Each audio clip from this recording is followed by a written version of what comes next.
I'm going to show you why you should rethink all of the investments that you're making into bonds and bond funds. Now, the reason that I hesitate in making this video is because, some of you are going to hear that. You're going to think that's some kind of recommendation.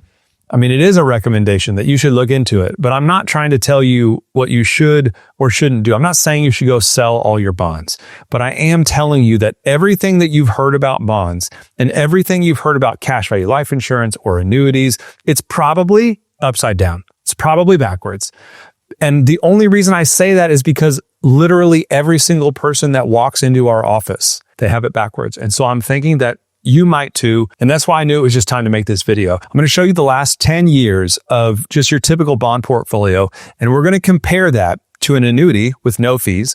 And we're going to compare it to a life insurance policy with tons of fees. And this is why you're going to need to rethink the way that you're doing things if your safe money solution is a smattering of bond portfolios, a smattering of bond ETFs. Like, you're going to want to rethink that.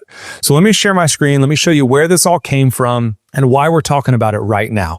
So on the left-hand side here, we've got 2014 to 2023. This is ag. I threw on an advisor fee. I threw on a 1.5% fee. You may say, Matt, that's crazy. That's way too much. I don't care. Make it zero. It doesn't matter. Make the fee zero. It doesn't matter.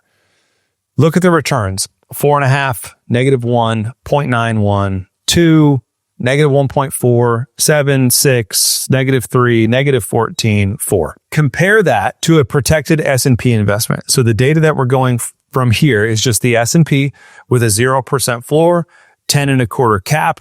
This would be like a simulated annuity with no fees in just a growth annuity, right? No fees. It's not an income rider. It is simply an annuity with no fees, 0% floor, 10.25 cap. Does this product exist? Yes, it does. And it exists without a fee. And look at the returns for the last, 10-ish years, 14 to 23. It's wildly different. Okay. Now, maybe some of you expect this, but when I look at these stats, average yearly return, ag with a management fee, 0.43%. Take away the 1.5% management fee and make it 2%, make it 3%. I don't care. All right. It doesn't matter. Look at Vanguard's total bond ETF. They're all the same. They're like sub 2% over the last 10 years. They're like 3% since inception. Let's just get it exactly right. Let me just do a quick. We'll look at like BND, for example. That's Vanguard's total return, total bond market index. Their since inception return. Let me just pull it over so we can all look at it. Their since inception return is 3.11. All right, 3.11. So I don't want to hear you telling me that I'm cherry picking data. There's no cherry picking going on here. Forget the management fee. Say it's 3%. The protected S&P, the annuity that we're looking at, 7.31% annual return, average yearly return from 14 to 23. What's even crazier, did it with less volatility. 5.9% volatility. The higher the number, the more volatile, the more ups and downs. The lower the number, the smoother the ride. The annuity literally crushed the bond portfolio with less risk. Okay, maybe that's not all that surprising to you. Maybe you still hate annuities because you listen to Dave Ramsey and Susie Orman and all kinds of people that say you should never own an annuity. I'll encourage you, go look up the Ernst & Young report on retirement.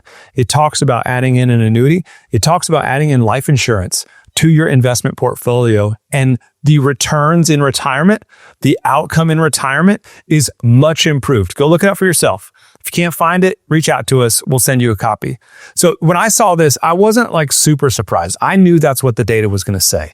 But then I took it a step further because this is cash value life insurance reviews, right? We talk about life insurance here. We talk about life insurance and building cash value. And I thought, man, wouldn't it be wild? Wouldn't it be wild if a life insurance policy using the fixed rate outperformed a bond portfolio? Like, wouldn't that be wild? Maybe that is exactly what's about to happen. And since I'm talking about it, it's about to happen.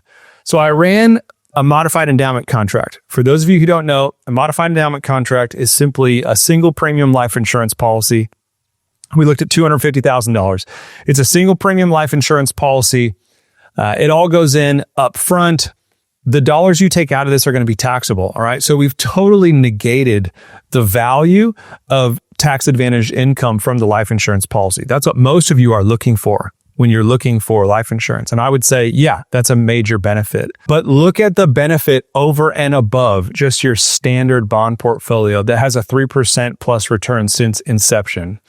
10 years in, 250 turns into 354 using the fixed rate of return in the life insurance policy, even with all the crazy, outrageous fees that everybody likes to talk about online.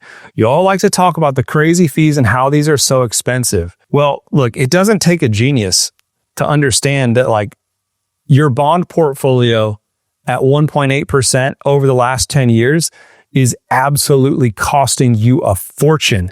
$250,000. I got my phone here, right? I'm just doing like math on the calculator. All of you can do this. We'll do it right now. 250,000. Let's do 1.8% times 1.8. And the way that you're going to do that is you're going to do 1.018. 1.018. That's 1.8% per year. 250,000 times 250 times 1.018. You're going to look for this X to the Y number. All right. X to the Y button. And it's just going to do this. And you're going to go 10 years. $298,000. If you earn 1.8% on your 250 for 10 years, which is exactly what BND has done over the last 10 years. Last 10 years, 1.83. If you take 1.83, I used 1.8, 10 years, $298,000. We put that same amount of money into a modified endowment contract and pay some crazy fees using the fixed rate of return. We got $60,000 more in the 10th year. Oh, and we've had a $500,000 death benefit all along the way. All right, that's the life insurance policy. That's the expensive life insurance policy. If we did that same thing with the no fee annuity that was earning 7.3%, let's do it again. 250, 1, 2, 3. I'm just tired of all this, guys. Like, we got to be better. We got to be willing to just set our assumptions aside for a second, like leave our preconceived notions at the door and just look at the math, because this is wild. People are still doing this and it doesn't make any sense. 250,000 times 1.073. That's what it looks like. 250 times 1.073. You're going to look for the X to the Y for 10 years. You're 250,000, 505,751. 505,751. That's what would have happened if in 2014 you would have put your 250,000 into an annuity instead of your 250,000 into the Vanguard Total Bond Index or AG or any of the big bond ETFs that are out there that have like a nothing return over the last 10 years. And yet every single day, people come into our office and they've got huge bond allocations. They've got 30, 40, 50% of their money sitting in large bond allocations. And they think that, number one, their money's protected, and they think that they're like doing the right thing. The reality is they're getting hammered by inflation, and they're paying someone to manage a portfolio that's literally earning them next to nothing, all because they don't like the way people talk about annuities, or all because they feel like life insurance is too expensive. And I would just encourage you, if you're the type of person that, you've been saving into your 401k for a long time, maybe you're using target date funds and you're getting close. Most of those target date funds are littered with large bond allocations. And all it takes, like, go out and Google an interest rate chart. We'll do it right now. We'll go like 1980 to present interest rate. You guys can all do this. Oh, look, I found it. One quick little Google search. Let's pull it over.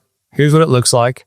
1980 until now. Look at this. Bonds and interest rates are inversely correlated, which means as rates fall, bonds appreciate in value. As rates fall, bonds appreciate in value. As rates rise, bond values get hammered. When I look at this chart and I see like where we were, where we've gone to, and where we are now, like, oh my gosh, man, if you've got a big bond allocation or if you're investing in target date funds, I just want you to seriously consider that your safe money it may not be all that safe. If you really love the idea of a life insurance policy, like I get it, I love it too. If you love the idea of a life insurance policy, then I would encourage you, give us a call. Go to our website, leveragewm.com. You can see book a call, schedule a review. It's all up at the top. We'll go there. You'll see it. Here's what the site looks like. You go there, you go to the top of the browser and you're like, hey, premium finance, IUL, book a meeting, contact us. It doesn't matter. Book a meeting. Come chat with us. If you're investing in bonds, you need to be exploring alternatives to your safe money solutions. And whether it's an annuity, whether it's a cash value life insurance policy, whether it's a money market account, whether it's a CD, a whole life insurance policy, if you've got a large allocation into bonds, chances are you can put yourself in a much better position moving forward. The only way that wouldn't actually be how it plays out would be if interest rates fell from where they are right now and continued to fall. And I just don't see how that happens moving in and through retirement if your retirement's going to be 20 and 30 years. So go to our website, leveragewm.com, click on book a meeting, chat with us. Let's have this conversation and let's see if any of these alternatives to bonds is a good fit for you. Until next time, take care.